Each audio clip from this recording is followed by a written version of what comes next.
श्री कुंज बिहारी श्री सुखदेव श्री श्याम चरणदास जय श्री गुरुदेव। श्री भक्तमाल चरित्र श्रृंखला में हम सभी श्री शुक संप्रदाय के संतों का चरित्र श्रवण कर रहे हैं। श्री शुक संप्रदाय के ही एक महान संत हुए आचार्य महाप्रभु श्याम चरणदास जी महाराज के शिष्य श्री जयदेव दास जी महाराज। श्री जयदेव दास जी महाराज उत्तर प्रदेश के अलीगढ़ के ढूसर मोहल्ले के रहने वाले थे। अलीगढ़ में रहते हुए ही उन्होंने अपने जीवन काल के प्रारंभिक अवस्था में ही आचार्य चरण के बारे में सुना था कि आचार्य महाप्रभु श्याम चरणदास जी महाराज दिल्ली में विराज रहे हैं और उस समय की उनके प्रभाव के बारे में सुना तो उन्होंने मन ही मन निश्चय कर लिया कि मैं भी आचार्य चरण से दीक्षा लेकर के उनका कृपा पात्र बन करके उनके सिद्धांतों पर चलते हुए भगवत भक्ति में ही लगूंगा। तो समर्पित तो मन ही मन उसी समय हो गए।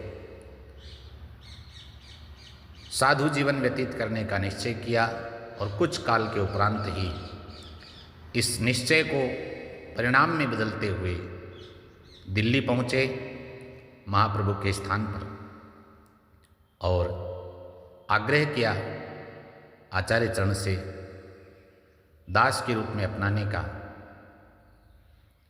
महाप्रभु बिना कुछ कहे सुने बताए ही शरण में आने वाले की पात्रता योग्यता उसके भाव रूप स्वरूप समझ लेते थे। उन्होंने देखते ही पहचान लिया। तो पास पहुंचते ही उनका निवेदन समझते हुए कहने लगे कि आप भगवत भक्ति के मार्ग को बड़ा महत्व देने वाले, सत्संग को हरिस्मरण को जीवन का बड़ा लाभ मानने वाले हो, तो आपने साधु होने का निश्चय किया है। कहने लगे जी महाराज आपकी कृपा हो जाए, हम इसी में अपना जीवन व्यतीत करना चाहते हैं। तो आचार्य चरण ने तुरंत उसी समय उनको दीक्षा प्रदान करी। उनका नाम जयदेव दास रख दिया। प्रसंग आता है कि श्री श्याम शरण जी बड़भागी जब आचार्य चरण से दीक्षा लेने आए थे। श्याम शरण जी महाराज का चरित्र आगे आएगा, बहुत सुंदर चरित्र है। उनके चरित्र के प्रसंग में ही आचार्य चरण ने नाम महिमा को प्रकट में दिखाया था लोगों को कि जैसा त्रेता में नाम के महात्म्य से, नाम के प्रभाव से पत्थर तैर गए थे जल में, वैसी नाम महिमा आज भी प्रकट में है। तो लोगों को प्रत्यक्ष दिखाई। उसी प्रसंग में ये बात आती है कि श्याम शरण जी महाराज को आचार्य चरण ने आज्ञा दी थी कि आप प्रयागराज जाकर के त्रिवेणी का जल लेकर के आओ और मुझे स्नान कराओ, उसके बाद आपका दीक्षा संस्कार संपन्न होगा। यह आज्ञा श्याम शरण जी को दी थी। तो श्याम शरण जी महाराज चले। उस समय श्याम शरण जी के साथ में आचार्य महाप्रभु ने दो महापुरुषों को साथ भेजा था। उनमें एक तो यही जयदेव दास जी महाराज थे और एक थे श्री निर्मल दास जी। दोनों को साथ भेजा था।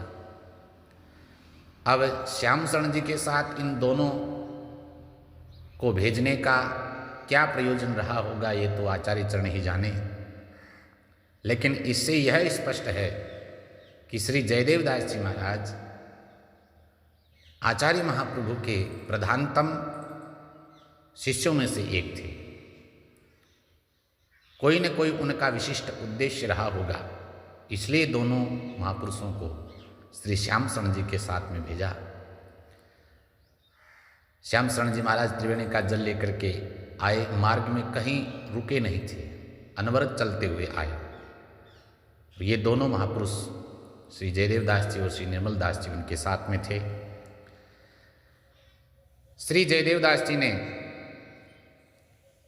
अपने दिल्ली स्थित गुरु स्थान पर रह करके ही भगवत भजन करने का निश्चय किया था। वे गुरुदेव को छोड़ करके अन्यत्र जाना नहीं चाहते थे और वहीं उनके सानिध्य में रह करके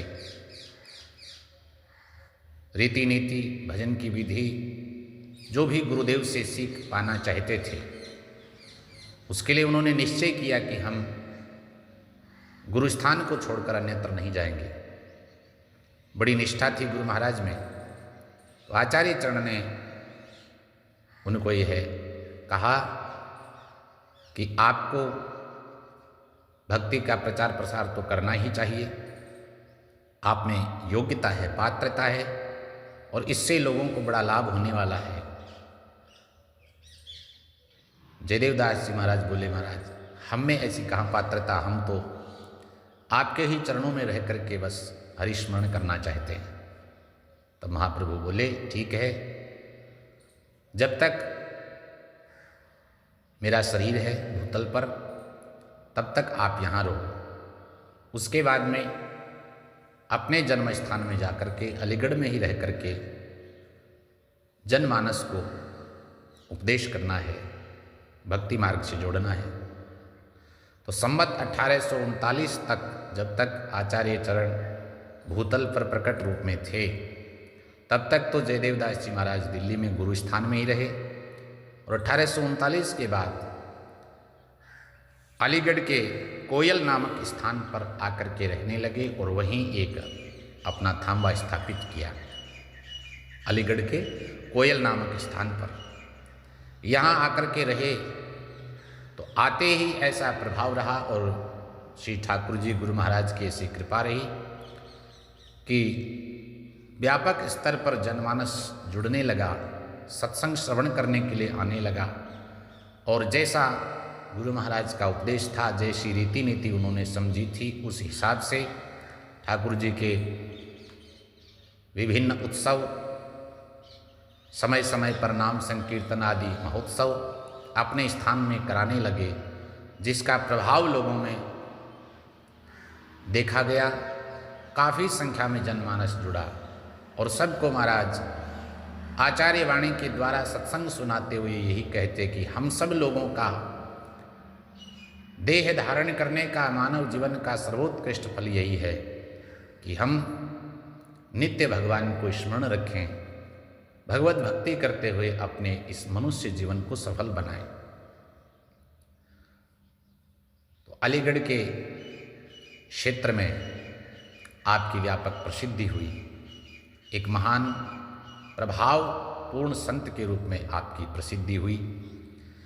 संप्रदाय के सिद्धांत के अनुसार व्यापक प्रचार प्रसार किया और आपके बाद भी, आपके प्रवर्ती काल में भी संत परंपरा अक्षुण्ण रही। आपकी परंपरा में पीछे श्री गंगादास जी, श्री साहब दास जी, श्री ठाकुर दास जी जैसे महान संतों का नामोल्लेख मिलता है। तो प्रवर्ती काल में भी ये परंपरा उत्सवों की, सत्संग की इस स्थान के ऊपर जारी रही। वहीं रहते हुए आपने अलीगढ़ में ही इस पंचभौतिक शरीर को त्याग करके नित्य भगवत लीला में प्रवेश किया। वह स्थान तो आज भी वर्तमान है। जय जय श्री सुखदेव।